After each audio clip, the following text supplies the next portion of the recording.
Okay, let's talk about Sitelinks today. Sitelinks are considered extensions in your Google Ads account. They're great for one, improving your click-through rate, two, giving users another way to navigate to a landing page that they would like on your website. We've seen clients really great success with using Sitelinks, and it's a great way to improve your Google Ads account.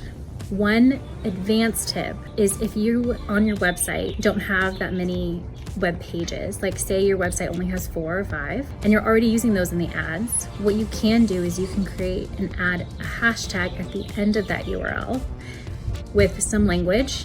We recommend, hashtag reviews, hashtag testimonials, something like that. And you can actually add that into as an extension, as a site link, and it will get approved by Google. So just another way to utilize and add more web pages that will click through and land on the website for the user. It works out really, really well. We recommend doing this if you can. Just a little tip from your marketing people.